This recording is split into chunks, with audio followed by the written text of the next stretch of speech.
जय माता दी सभी को। हर हर महादेव। मुझसे बहुत सारे भक्तों ने पूछा था कि माता जी हमारे ऊपर पितृदोष है, तो आप पितृदोष के लिए कोई आसान सा तरीका बताइए।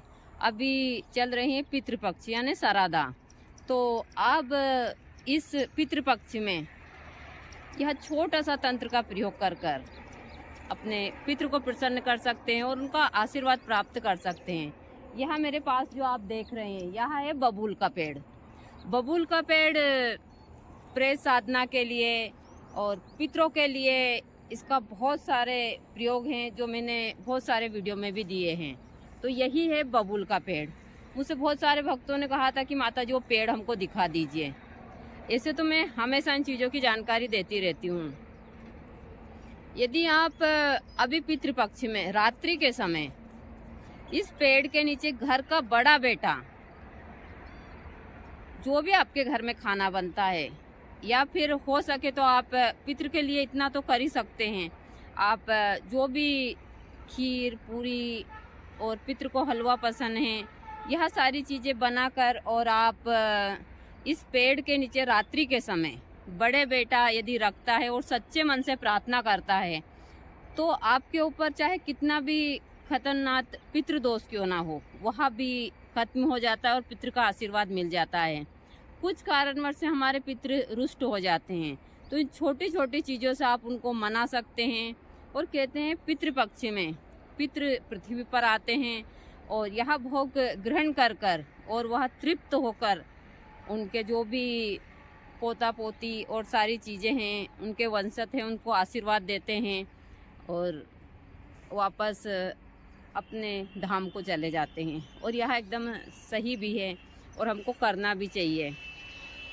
और बहुत सारे लोग सोचते हैं कि पितृपक्ष में बहुत सारे लोग पूजा पाठ नहीं, पितृपक्ष में तो ज़्यादा पूजा पाठ करनी चाहिए, क्योंकि जो भी हमारे पितृ होते हैं वह इस समय के ऊपर पृथ्वी पर आते हैं और वह भी चाहते हैं कि उनको भी कुछ वह उस हिसाब का मान सम्मान मिले। तो यही होता है पितृपक्ष का मतलब, ना कि पितृपक्ष में बहुत सारे लोग बहुत सारी चीज़ें नहीं करते हैं, डरते हैं। और इसलिए डरते हैं कि पितृ आते हैं तो हमारी कुछ चीज़ साथ में ना ले जाएं, तो यह एकदम गलत है। तो यही है बबूल का पेड़। आप ज़्यादा नहीं तो 7 दिन या फिर 11 दिन तो आप ज़रूर इनके पास में, इस पेड़ के पास में भोजन रखकर और आप अपनी मनोकामना की पूर्ति भी मांग सकते हैं। आपकी हर एक समस्या का समाधान है पितृपक्ष की इस पेड़ के नीचे। यह पेड़ प्रेत साधना के लिए जाना जाता है, तो मैं आप लोगों को अच्छे से पेड़ दिखा देती हूँ। दूसरी चीज़ें, अभी बहुत सारे लोग फिर प्रश्न करेंगे। देखिए, प्रकृति के रूप में हर एक चीज़ विद्यमान है जैसा बताते हैं, तो हर एक पेड़ का बहुत महत्व है। और हम लोग इनके नीचे बैठकर साधनाएं क्यों करते हैं? क्योंकि यह जो प्रकृति है वही जीवन है इंसान का। तो मैं हमेशा सभी को बताती हूँ, तो आप लोगों को मैं पेड़ बता देती हूँ अच्छे से। और बस आसान सी सरल सा तरीका, ऐसा कुछ भी नहीं। आपको यदि ज़्यादा ही भयानक पितृदोष कोई बता रहा है, तो इस पेड़ के नीचे आप अभी इस टाइम के ऊपर पंडित जी के ऊपर अपने पितृ की शांति के लिए हवन पूजन करवा लीजिए। आपका कितना भी खतरनाक पितृदोष क्यों ना हो, वह समाप्त हो जाएगा। दूसरा, बहुत सारे लोगों को लगता है कि हम गया जी कराए या फिर और जगह पर हमने पितृ की पूजा करवा दी, पितृ चले गए, ऐसा नहीं है। पितृ की पूजा दोनों, जब पितृपक्ष आते हैं, चाहे वह चैत्र में हो या फिर शरद में, दोनों पितृपक्ष में हमको पितृ की पूजा करवानी चाहिए, पंडित के द्वारा करवानी चाहिए। इन जगहों पर भोग रखना चाहिए, बहुत सारी चीज़ें।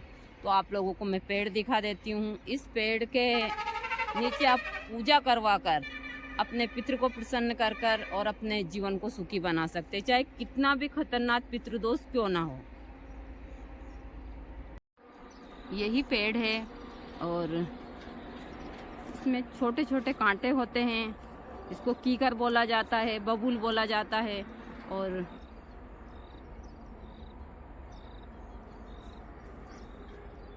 इसको प्रेत साधना के लिए बहुत ज़्यादा ही जाना जाता है। तो यही है बबूल का पेड़। इस पेड़ में थोड़े से कांटे हैं, ज़्यादा नहीं है। तो यही है बबूल का पेड़।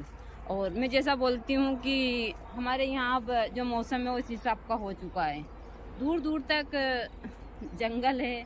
अभी थोड़े दिन तो और इसके बाद में तो हर जगह एकदम सब कुछ साफ सुथरा हो जाएगा। तो यही होता है हमारे यहाँ का दोनों टाइम का मौसम। तो पूरा वीडियो अच्छे से देखकर और आप यह पूजा कर सकते हैं।